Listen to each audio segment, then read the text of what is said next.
your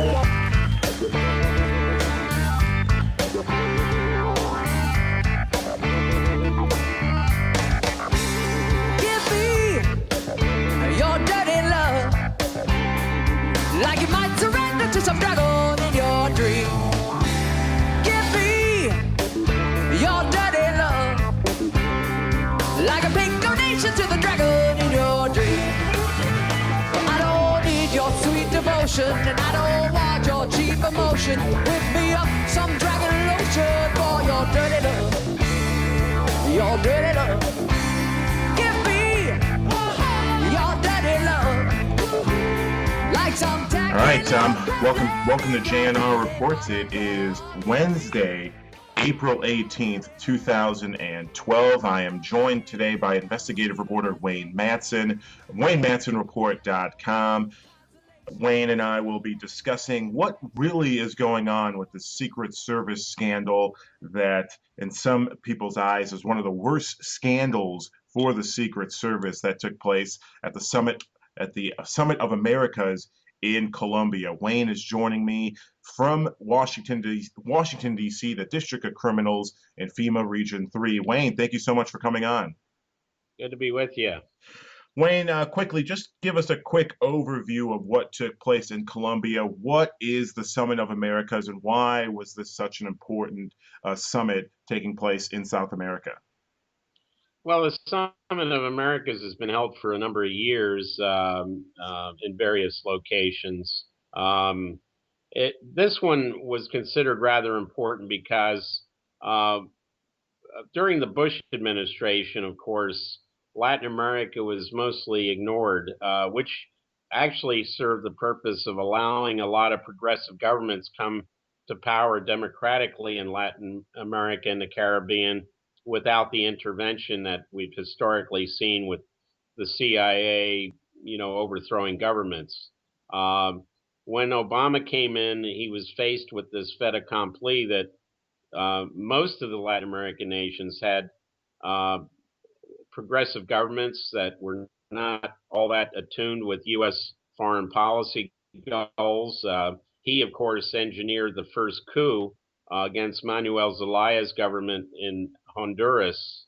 But after that, it was quite clear that America's influence in Latin America was starting to decline, and regional powers like Brazil and Argentina were basically feeling their newly found economic and political clout and started to counteract U.S. attempts in the region to influence events.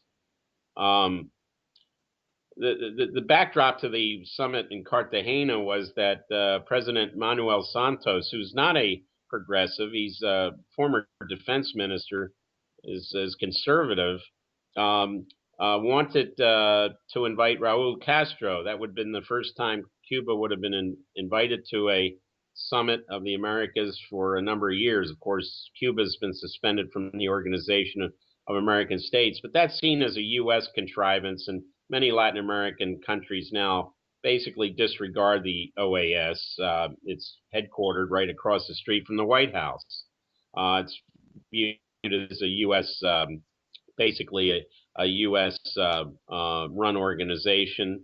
But Santos also, along with some other right-wing leaders, including the new former general who was elected president of Guatemala, suggested that drugs be legalized. That would get the organized criminal elements out of these networks and out of the mix.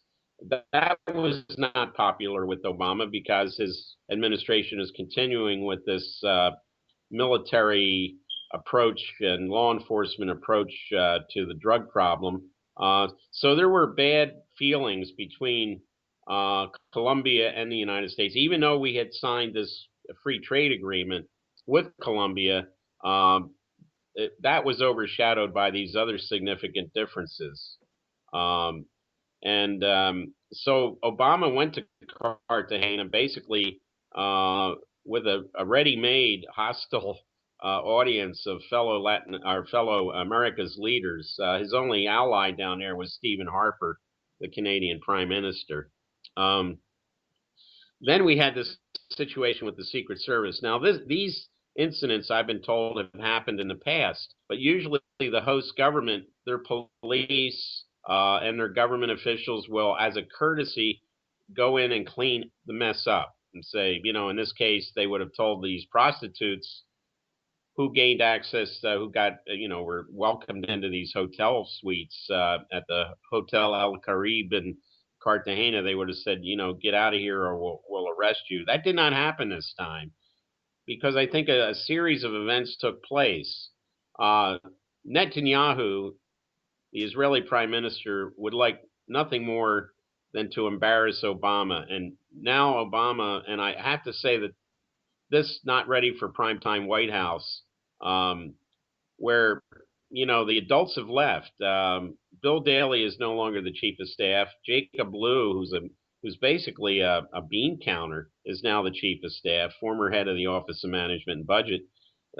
These people are just really either unaware or just too untrained to be able to handle these situations. It was quite clear that the Israeli and historically Colombian Jewish population, it's very involved in Cartagena with drugs and prostitution and smuggling, allowed or set the stage for these Secret Service and military guys to walk into a trap. As I said, if this had happened in the past, the Colombian government would have intervened and swept it under the carpet. And it has happened in the past.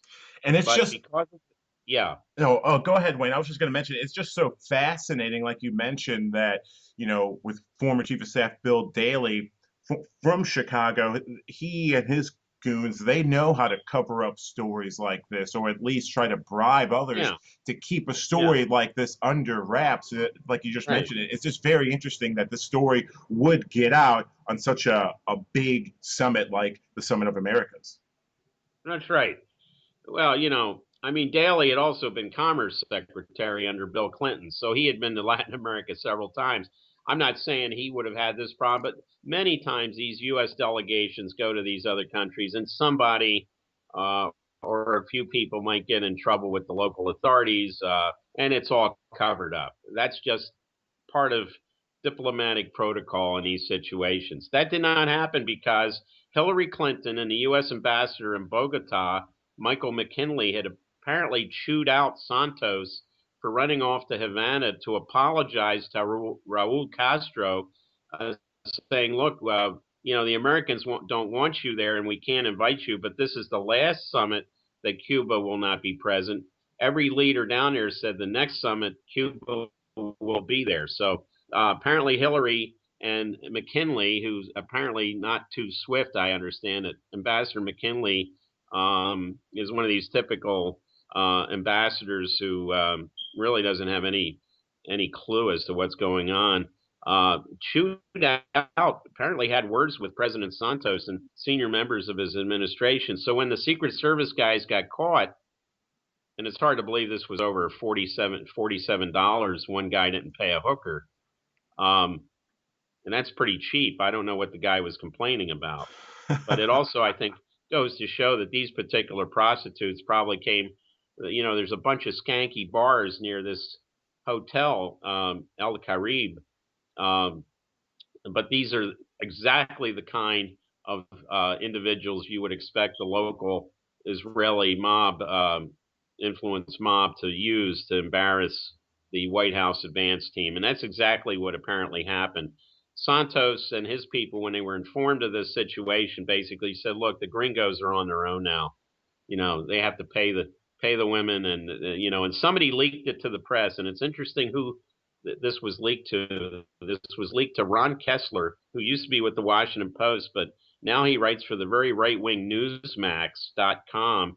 Kessler, of course, has written several books about the Secret Service, the FBI, the CIA. It's all this inside series, inside the FBI, inside the Secret Service, inside the CIA. So he does have sources in these agencies, but he also, obviously, his politics he would be the likely candidate. And he leaked it, of course, to his old paper, the Post, that went with the story. So I think that was where we saw the attempt to embarrass the White House just prior to the summit, a day before the summit. Actually, the news broke. And like a day before Obama arrives in Cartagena, this news breaks, and this is the part where obviously people close to Netanyahu were trying to embarrass the administration. And you've been covering this story since Monday. The Secret Service and the girls from Cartagena on WayneMadsenReport.com. And like you mentioned, $47. When I first heard this story, I laughed. I was like, $47, really? This is what the Secret Service agent was complaining about. One would think with the Secret Service that they wouldn't want any attention. Why would they fight with a prostitute over this when knowing the American corporate media would be all over the story? Look, yeah, and I think, look, I mean, obviously, this shows that the Secret Service guys and the military guys, I guess there were some uh, military guys who handle bomb sniffing dogs, and there were some counter-terrorist specialists with the military involved. One group I understand was also had a suite at the hotel that was involved, and we haven't heard them mentioned yet, is the White House Communication Agency. Now, they go with the advanced team to set up all the communications, including the critical encrypted communications for the president when he's abroad. Now, you want to talk about potential compromise, that's where it would be. Not only the president's safety, but the security of the president's classified communications. I believe they haven't brought up the White House Communications Agency, which is known as Oaxaca, WHCA, because of the sensitivity of that particular outfit. But this scandal, of course, is growing like a cancer, and I think that was the intention of the people who set up these people. Look, in the past, if there was good relations between the U.S. and Colombia, and they were very frayed prior to this summit, if these guys wanted to meet hookers, they would have gone through their host counterparts, and they wouldn't be getting $47 a night hookers. They'd be getting $500 a night hookers, and it would have been paid for, at least arranged by the host, their host counterparts in the police and whatever. Yeah, but I agree with you, Wayne. This scandal is growing like a cancer. Unfortunately, corporate media in this country isn't reporting what you are reporting or going They never, in. they never do. They don't go in depth. They don't follow the necessary traction. They don't look at the different actors in this. And I want to talk about one actor in particular. And in Israel's prostitution ring in Colombia. I saw pictures from Krypton.org recently. I think it was the day after the scandal broke, and they had pictures of the prostitute scene in Cartagena, Colombia. And it just fascinates me when I read your article about Israel's prostitution ring in Colombia. Can you talk about that and how big of a problem this actually is? Well, this gets into human trafficking. And isn't it rich that the State Department ultimately has responsibility for exposing and trying to stop human trafficking around the world? Yet this was a State Department, basically a State Department organized participation in the Summit of the Americas.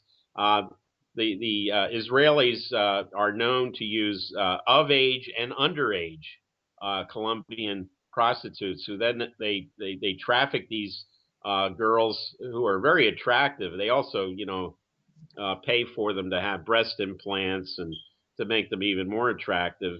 They traffic these individuals to places like Hong Kong and Dubai and other parts of the world, where, of course, the Mossad is probably the world's most famous or infamous, I guess, in this case, intelligence agency for employing the honey trap for blackmail purposes. And I noted that after I reported that underage prostitutes may have been involved in this particular case in Cartagena. That the New York Daily News also reported that there was a feeling that underage prostitutes were involved in this case. Um, that really changes the dynamic, because now we have the potential for Secret Service agents. Look, prostitution is legal in what they call certain, zones in Colombia. I do not think that the hotel was in the zone, but those bars near the hotel were in those zones where prostitution is basically legalized. But when you throw in underage, that changes the dynamic, and now you've got the potential for a real a criminal case against these agents. And one would think that, the United Nations, like you said, the State Department would go after this human trafficking scandal that the Israeli government is doing. But like you mentioned, with blackmail, they're pretty much handcuffed in this situation because Mossad knows what they're doing. They know what Mossad's doing. It just seems like everyone's compromised in this situation. Yeah, everybody is. I mean, apparently the Colombian government. Well, the other thing I have to say is this hotel. Now you can see why the hotel had already enhanced security it had in the past. Cartagena is one of the cities where the Colombian narco gangs are active and have killed people there in the past. So the hotel had a policy really to protect its guests, not only the guest who might bring one of these women back to the hotel. The woman would have had to show an ID card at the desk and leave it there and be out by 7 a.m. Now, even those security controls were enhanced because you had other delegations from other countries arriving at the hotel that the night that these agents and these military guys brought these hookers in there. So the hotel was right in informing the Colombian police, which they did. Uh, I think the problem was is when the Colombian police then informed the U.S. embassy, because embassies are notorious for covering this stuff up. But as I say, unlike the past, where this would have been covered up by an agreement of the U.S. embassy and the host government, that did not happen. And somebody leaked this information, as I said, to Ron Kessler, who writes for the very anti-Obama Newsmax. And And also, I might add, he's very close. He's very close to the Israeli government in this town and all their various activities. Well, it seems fitting journalists in the District of Criminals have ties to Israeli government outfits. Wolf Blitzer, another prime example of CNN, has his Israeli ties. But I want to talk about the Colombian president, Juan Manuel Santos. Do you think he could face any backlash by allowing this story to break? I could see him kind of smirking at, as you mentioned, the gringos for talking to him, for yelling at him about his ties with Cuba, and this story breaks out. Do you think he could face any sort of retaliation by the American government? Well, he's obviously, the U.S. government is not happy with him for a number of reasons, including the fact that Santos is now negotiating with the FARC, this guerrilla movement that the U.S. lists as a terrorist organization. He, unlike his predecessor, Alvaro Uribe, who was basically a neocon in the hip pocket of the Bush and Cheney administration. And remember, Uribe was also named as one of the co-chairmen of the panel to investigate on behalf of the UN the Israeli attack on the Mavi Marmara, the Turkish Gaza aid ship. And it was well known at the time that Uribe was in the pocket of the Israelis, and of course, that report was basically a whitewash anyway when it came out on behalf of the Israelis. But Santos has shown a lot more independence. He's friendly with Hugo Chavez, who was not at the summit because he's getting cancer treatment again in Havana. But his negotiations with the FARC are not really popular. Remember, the U.S. put Victor Bout away for 25 years on this trumped up charge, the setup the setup thing where we accused him of trying to sell weapons to the FARC. So the FARC is not popular in the United States, in Washington, and the mere fact that Santos is, unlike any of his predecessors, uh, um, really engaging in some significant negotiations with the FARC, does not make him very popular. The Colombian-U.S. Free Trade Agreement aside. Again, we're speaking with investigative reporter Wayne Madsen of WayneMadsenReport.com. Wayne, in your article, April 16th, 17th, the Secret Service and the girls from Cartagena, you also mentioned about Mossad under orders to undermine Obama at every step in order to better the odds for the election of Israeli Prime Minister Benjamin Netanyahu's former Boston consulting group colleague and friend, Willard Mitt Romney. Yeah. Elaborate a little more on this. And yet again, we see Israel's ties in trying to pick who could be president of the United States. Well, that's right. And Netanyahu and Romney did work together at Boston Consulting Group years ago. And Romney says he considers Bibi to be his friend. We know that from one of the presidential debates that Romney criticized Obama for not having good relations with Netanyahu and said if he were president, he would just pick up the phone and talk to his friend Bibi. He for once, Romney wasn't lying. It is his friend Bibi. Maybe one of the most truthful things the man has ever said. It's clear that Netanyahu would like to get Romney in there. And look, Romney being a Mormon, these people are considered squeaky clean. To pin a prostitution scandal on the White House is like a godsend for the Romney campaign. This one again, this seems to be the kind of thing that sticks because sex scandals, unfortunately, in this country get coverage, especially on the 24/7 news channels. Yeah, I completely agree. I could see Fox News jumping all over this, and we also talked. You also mentioned in your article the following day, April 17th and 18th, records exist of Secret Service presence at the scene of Netanyahu's sex scandal. Yeah. And you mentioned Benjamin Netanyahu's trip to New York City back on December 2nd of 2010.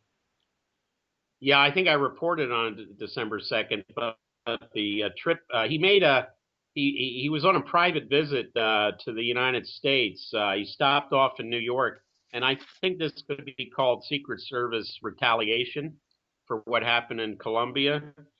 This was reported to me, and I reported on December 2nd, 2010. But right after this thing broke in Colombia, I got some more details about the Netanyahu visit. He apparently was on his way to New Orleans to speak to some Jewish fundraising group, but he apparently extended his stay in New York, which caused his Secret Service detachment. Now they work together with, of course, Netanyahu's personal Israeli protective team. Would be made up of people from the Mossad and other Israeli security agencies. He delayed his departure from New York and went to this what was described as a homosexual arts theater in West Greenwich Village, where he apparently watched men who were nude engaged in some sort of bondage gay activity. One agent apparently said one agent said he almost threw up when he saw this. Netanyahu was there for such a length of time that they had to replace the 5-member original Secret Service detachment with a relief. So he wasn't in there for 10 minutes, obviously. He was obviously, yeah, it looks like he was enjoying himself in Greenwich Village on that particular evening. So this is what happens in these kinds of situations. The Secret Service has been burned by this setup, which Secret Service people have told me that it was a setup. They consider it to be a setup in Cartagena, and obviously now they know who was responsible, and they're trying, of course, with who owns our media. This won't get any play, but they want they want Netanyahu to pay dearly for him and his government being behind this, what was called a setup by Secret Service people. And we spoke a few moments ago about blackmailing. And again, you have now Netanyahu being blackmailed, the Obama administration being blackmailed. Everyone is compromised here. So who really is pulling the puppet strings here on a Netanyahu government, on an Obama government, and who is set to gain from all of this? Well, I mean, obviously, who benefits in the case of Colombia. It's Romney who stands to benefit. Because this makes it look like Obama doesn't have total control over his administration, and we're talking about, one of the spins we get is, and this came from Kessler too, saying this is the worst scandal in the history of the Secret Service. Well, I find that to be ludicrous. The worst scandal in the history of the Secret Service is when they failed to protect President Kennedy in Dallas from and I say assassins' bullets. It wasn't Oswald, but I mean, you don't believe in the magic bullet theory from no, Arlen Specter, Wayne? I don't. I think 80% of the American public doesn't believe in it. But also, if you talk about the second worst scandal, is the fact that the Secret Service allowed assassins to get close to President Ford, two potential assassins to get close to President Ford, and one got close enough to Reagan to put a bullet in him. So the mere fact they're saying this is the worst Secret Service scandal, you can see the spin being applied to this. It's not the worst Secret Service scandal. And as I said before, there have been other presidential visits where agents have gotten in these situations, and the host government, because of protocol, has managed to sweep it under the carpet without it ever hitting the newspapers. So Wayne, what is next here? What is to come of this scandal? How is the Israel and Obama relationship going to be? Obviously, we have talks of Iran. You had the hot mic controversy with Obama and Dmitry Medvedev down in Russia, or I think it was here in the States when that hot mic took place. But what is to gain? What is to happen between Israel, the U.S., and this whole scandal? Well, they're going to keep applying the heat to Obama, and I mean, I just have to think that again, the White House staff was not prepared for this type of event to take place in Colombia. Either they don't understand what they're up against with Netanyahu and his friend Mitt Romney, or they're just incompetent. It's probably a combination of all those. As I said, the White House staff is now basically Valerie Jarrett and Michelle Obama are calling the shots there. You got to wonder what are people like Tom Donilon, the National Security Advisor, doing? I mean, he used to work for Joe Biden. He didn't even come out of the national security community. He's a political hack. What about John Brennan, the Deputy National Security Advisor for counterterrorism, who was one of the architects of the CIA's torture and rendition program? What side is he really on? I really think Obama needs to really size up who his advisors are right now, because they allowed this thing either because of incompetence or because they might have been in on it to take place in Colombia. I would have Janet Napolitano on the carpet, and look, putting the Secret Service under the Homeland Security Department was never really popular, because when they were part of Treasury, they had a lot more professionalism and independence.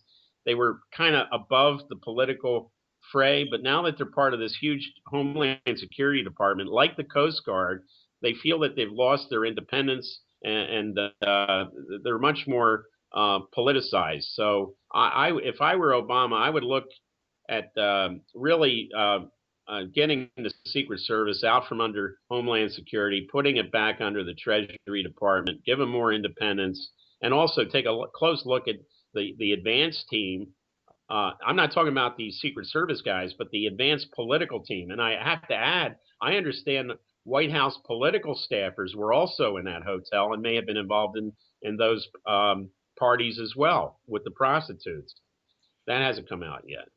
Well, it seemed like everyone was going to Colombia to party. We saw the photos that broke of Hillary Clinton having Yeah. a good time in Colombia. I mean, hey, Wayne, it's not like you and I when we were at the press club in D.C. having a couple of pints of Guinness. For Hillary Clinton, it's tough when you're a war criminal. Sometimes you just like to have a good time. Well, and knowing his past with Hillary Clinton, if I were Obama, I would be taking a close. Why did she irritate President Santos, to the point where he, said, basically to the Americans, "You're on your own, and whatever happens now, it's your fault. We're not going to step in." Was that because she had caustic words with the president of Colombia? So I think a lot of things contributed to this. Becoming this this type of scandal at this level. But I think Obama is very ill served by people around him, and of course they're going to hang these Secret Service guys. What is it, up to 21 or something like that now? And they've had their clearances pulled. They can't enter any Secret Service facility. There's an ongoing investigation, and they've had to turn in their credentials and I guess their weapons. But I think other people can be blamed for allowing this to happen. Now, you said you spoke with your Secret Service sources, and they've mentioned that this is a setup. What are the Secret Service to do? Are they going to stand up for themselves and say, "Hey, we were set up here," or are they just going to let this story continue to go? What is the Secret Service to do since they're being publicly hanged for this? Yeah, unfortunately, since they're under Napolitano's control now, they don't have a whole lot of leeway. They have become very politicized, and the Secret Service will hope this blows away, but it won't. I'm afraid it's going to remain in the news.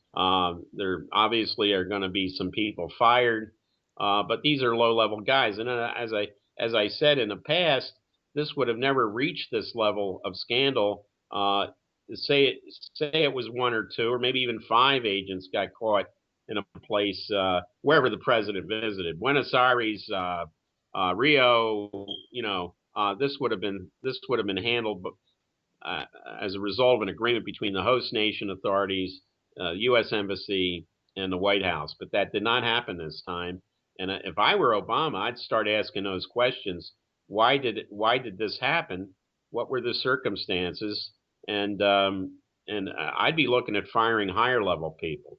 Napolitano would be the first on my list to go, and the White House people in charge of security. Donnellan, the national security advisor, Brennan, the deputy. Colombia has a history of terrorist activities. So you know, when the chairman of the Joint Chiefs, General Dempsey, said we let the boss down, I'm not saying Dempsey was involved. Certainly he wasn't at his level, but yeah, there were people around the president who let him down. And those people are still working comfortably in the White House and in Homeland Security. A final few moments with investigative reporter Wayne Madsen of WayneMadsenReport.com. He is from the District of Criminals, Washington, D.C., and FEMA Region 3. I'm here in FEMA Region 5. I'm Julio Arceo, JNR Reports. Wayne, again, we talk about Obama being a puppet here, and he really has his back is up against the wall here. Let's say if he goes after Napolitano. I interviewed you back in January about her involvement with the possible assassination of Judge Roll and the shooting of Gabrielle Gifford. So Obama really can't expose that because it will go back to him. It's just he really can't do much, correct, Wayne? Since he is blackmailed, since so much Yeah. The whole birther issue. I mean, there's so much Obama really can't do because he would be exposed on who he truly is. Well, that may be, but people said if Richard Nixon had fired all those people involved with the Watergate break-in early on, he would have continued as president. There had been no impeachment hearings, but the problem is he protected his staff, and it ultimately cost him his job. And I think Obama is in the same position, but he also, as somebody who says he's a student of history, should understand. Had Nixon fired those people, including Haldeman and Ehrlichman and all the rest of them, early on, the American people tend to be forgiving if somebody is at least up front and says, "Look, I screwed up." Reagan did it. Reagan got on television and said, "Yeah, I didn't know this Iran Contra stuff was going on, but I take responsibility." And the American people forgave him for it, largely. So Obama's in a position now to do the same thing. Whether he will or not, my feeling is he won't, because I just don't think he's aware of what he's up against. There are links to Romney in this through Netanyahu, and this is any indication how he's going to handle future attempts to set him up. He could in fact be a one-term president. And let's talk about this relationship between Netanyahu and Willard Mitt Romney. I spoke to you back a couple weeks ago, Super Tuesday to be exact, about Romney's mafia, Mormon mafia ties. And, it seems very well connected that he could suit in with the Israeli mafia. It just looks like we have criminals, true criminals, running our government, doing all these backroom deals, blackmailing one another. What do people have to look forward in a Romney administration? Nepotism to the nth degree. He will put in.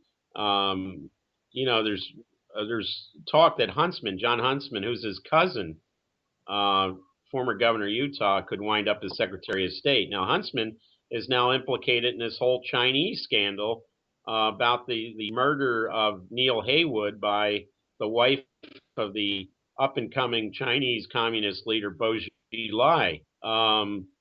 Again, this had to do with a lot of business deals with China, a lot of payoffs.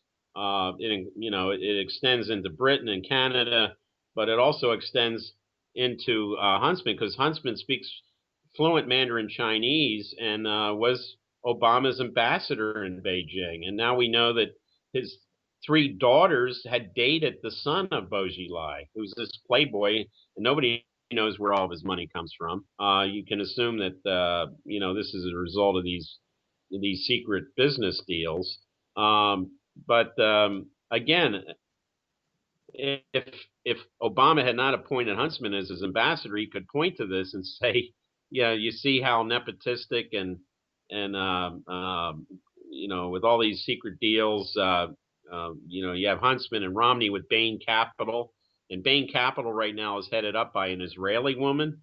So the links are there definitely, but Obama has surrounded himself with these people, and he really can't point his finger. Again, he can't unless he cleans house. And if he does it, then he'll be accused of, like, look, this is an election year, and you don't want to fire people during an election year, because then you leave yourself open the charge that you don't have control over your administration. And then a Romney, who's fancies himself as this businessman, will say, "Well, see, I know how to run a business," and he obviously doesn't. So he's really caught between a rock and a hard place. Obama is. And we also mentioned, you talked about, and we spoke at length when I was in DC for CPAC about a possible brokered convention and Jeb Bush being a potential nominee. Now seeing that Jeb Bush, his dad, Herbert Walker Bush, are endorsing Willard Romney, what in your eyes, does that endorsement mean? Is a brokered convention off the table? Could we see a Romney Bush ticket? What is this? Because we've talked about as well with Herbert Walker Bush, 1976, the incident in Arizona. If you Yeah. could briefly explain that and what this endorsement truly means for Romney. He's dipping his feet with true criminals here. Hmm. Well, yeah, the idea of a brokered convention where Romney wouldn't have enough delegates and it would go to a roll call vote, and then the delegates would be freed up to vote for someone else potentially. That's off the table. But it's interesting. I was listening to an interview that William Middendorf, who was Secretary of the Navy under Nixon, and he had also been ambassador, I think, to NATO. He's This will be his 18th GOP convention. He was working for Barry Goldwater in 1964, and in that election, it was the opposite. The Rockefeller Republicans were afraid that Goldwater, who led in delegates, was going to have enough to get the nomination and then move the Republican Party to the right. That's when the Republicans were moderates. This is the opposite, where you have Santorum and Gingrich saying that Romney's too moderate and he may move the party back to the center. I don't think that's true. I think Romney will be wherever the money tells him to be. But Middendorf said something interesting. The ploy in '64 was after they had the primaries in '64. The governor of Pennsylvania, who was a moderate named Bill Scranton, threw his name into nomination at the convention in San Francisco as a draft choice. What they were hoping was that enough Rockefeller and what they called favorite son delegates, that's before super delegates, favorite sons were committed to the Republican governor or senator from a state who was always in a pro forma way nominated for president. They thought they'd get enough of those and maybe peel off enough Goldwater delegates to get them to support Scranton. That of course failed.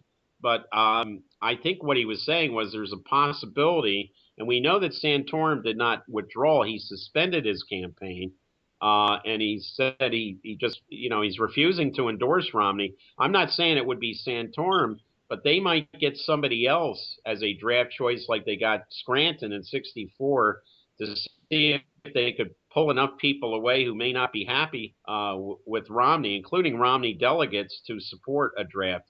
I'm not saying it's going to happen, but I found it interesting that somebody like Middendorf, this will be his 18th convention, threw that idea out there. So if he threw it out there, what he's doing is he's floating this as a trial balloon to see, if it's possible. So although a brokered convention as far as denying Romney delegates is off the table, the idea that a draft choice could come up after Romney secures enough delegates, that I think is a possibility.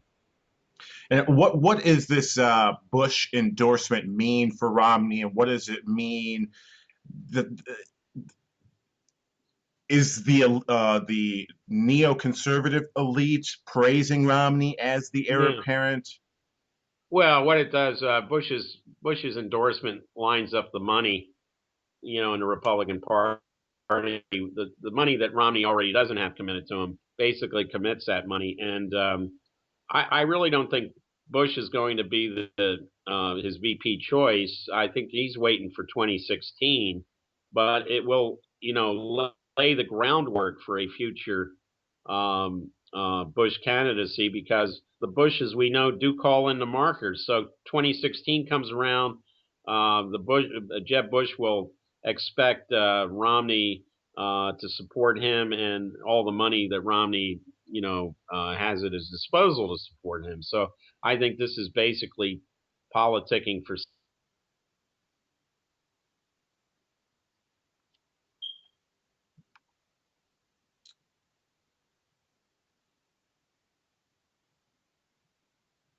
Just lost Wayne Madsen. I think we got him back. Wayne Madsen. Yes, I'm here. What you were saying before you got cut off? Yeah, I would say that Jeb Bush's endorsement is Jeb politicking for 16, ensuring that, when 16 comes around, that he can count on Romney and all the money he has at his disposal, he can count on their support.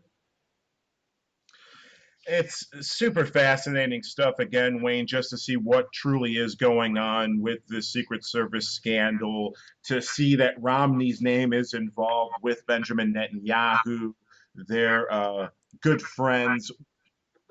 Overall, Wayne, what do you see coming about with this scandal, with Netanyahu's involvement? Just what overall can we say about this Secret Service scandal? Well, I think Netanyahu is very upset at Obama for engaging in negotiations with Iran. It's quite clear that Netanyahu wants to attack Iran and wants the U.S. to provide military backup.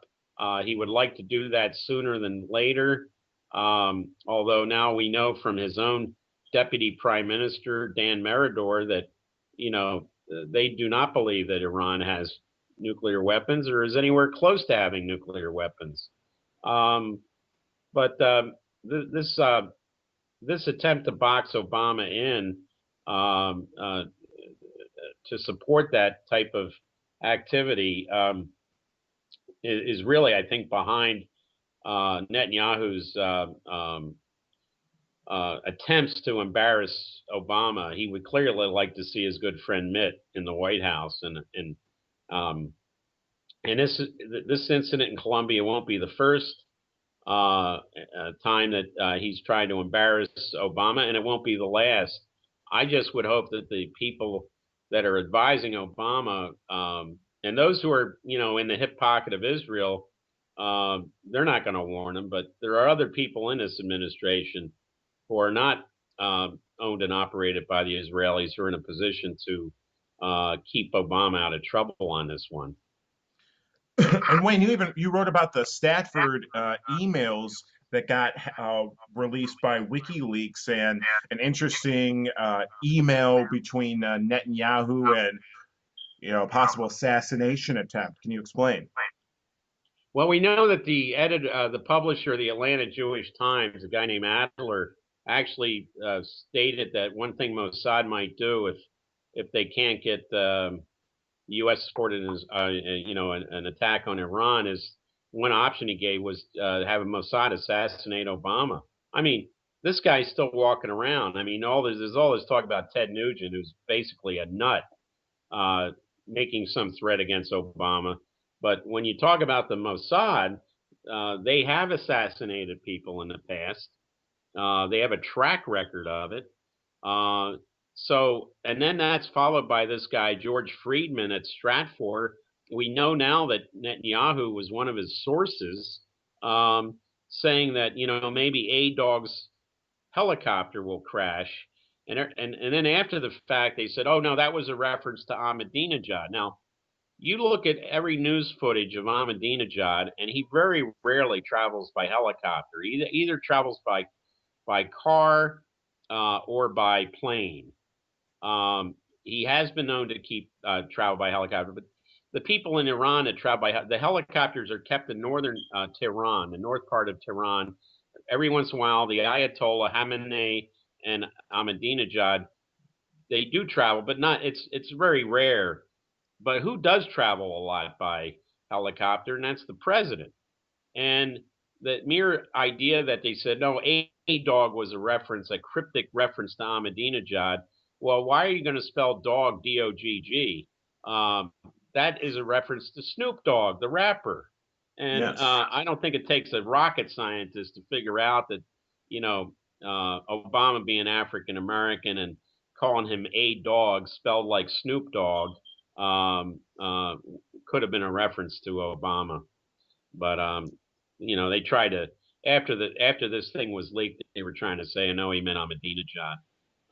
Maybe he did, but I think the mere fact that Adler with the Atlanta Jewish Times had already come out and suggested a Mossad knock off Obama. Again, the Secret Service should have taken a close look at that one too. And I hope they had, but again, this is the Secret Service, they have a bad track record with Kennedy and Ford and Reagan, but you would hope that based on that, they would be doubly careful on protecting, and anybody who's talking about this. Ted Nugent, I mean, that guy is, he's just crazy, and maybe they ought to have a talk with them. But when you hear these people tied up with the Israeli intelligence apparatus, like George Friedman at Stratfor and this guy Adler in Atlanta, when they start talking about this, I think that changes the dynamic completely. And it should be an interesting next couple of months as we lead up to the November elections. Who knows what could take place? We could see a false flag attack. We could see another huge scandal like the Secret Service prostitution scandal take place. It's April 18th. We've got a couple of months till November. Wayne, what do you see could take place in these next couple of months? You got the NATO summits coming to my hometown next month in Chicago, the G8 in Camp David, right by you, in the District of Criminals. We've got, the Bilderberg meetings. There's so much going on in these next couple of months. What do you see shaping up with the PR image of Obama and false flag and the rest? Well, I think, we could see some things taking place overseas that would potentially get us by accident or otherwise into a war with Iran. I think that's, we know that the United Arab Emirates and Iran are now fighting over some islands in the Gulf that are occupied by Iran but claimed by the Emirates. Anything could happen if there's any sort of match thrown in on that tinderbox over there. Things could explode. We have Syria as another flashpoint. So there's a lot of things that could happen. But I also think that we don't know an awful lot. I mean, we do know a lot about Romney, but I think this Chinese scandal that may implicate John Huntsman, who's his cousin after all, and has been tipped as a Secretary of State in the Romney administration. I think if we see a tie with Romney engaged in some Bain Capital hanky panky with this faction in China that was trying to take over and basically get rid of the People's Republic of China, make China a non-communist part of the globalized world, we could see trouble for Romney too. It's very interesting stuff. Wayne, WayneMadsenReport.com. What are some of the articles you're working on or some articles you want the listening audience to pay attention to? Well, I'm following this Chinese scandal. I mean, it's very hard to get information out of China, especially when there's an internal power struggle going on. But basically, the faction that has lost out was the one that was supported by George Soros. This was an attempt to basically use this responsibility to protect thing that was, basically Cass Sunstein's and his wife Samantha Power's operation. Was used to justify U.S. intervention in Libya, in the uprisings in Tunisia and Egypt, and also now in Syria. Obviously, this is also now being applied to China and Russia. And I think in this case, the Soros Rothschild operations in China have been exposed. There's a dead body. There's the wife of this purged Soros Rothschild candidate for the Politburo has now been arrested, and she's under investigation for killing this British businessman who obviously had links to British intelligence. I think this is a story that really has legs, and I think we're because this guy Bo Xilai was so powerful and had so much money. This could spell problems for Romney through Huntsman, and also definitely Stephen Harper in Canada. He's in this one over his head. And let's talk quickly about Harper. Could that have been with the whole pipeline situation and sending that oil now to China? Could that be involved? Yeah, that's definitely involved. Also, Bo Xilai was the party chief in Chongqing, which is in West Central China, and there was obviously pipelines being planned now with Burma opening up to bring Burma oil from Burma up to this transit point. Power Canada, which is this guy, very wealthy billionaire, Paul Desmarais, who has his ties in with a lot of Canadian politicians, was part of that deal. But, you know, people in Canada say, well, can the Canadian opposition use this against Harper? The problem is that Boji Lai and Desmarais are so powerful, they got their hooks into all the key opposition leaders. Former Liberal Prime Minister Jean Chrétien, his daughter is married to Andre Desmarais, who was also close to Boji Lai, this faction in China. The new head of the NDP, the New Democratic Party, Thomas Mulcair, is tied in with Boji Lai, and the Bloc Québécois, the former premier in Quebec, Lucien Bouchard, is also tied up with this guy. So the opposition in Canada, just like the opposition here, talk about Republicans and Democrats, you know, it doesn't matter. They're all tainted. I would say, really, I looked at the parties in Canada. I think the only one in Canada that isn't part of the scandal is the Communist Party of Canada, Marxist-Leninists, because of course they toe the pro-Beijing line, and Beijing right now is trying to purge these individuals out of the party over there.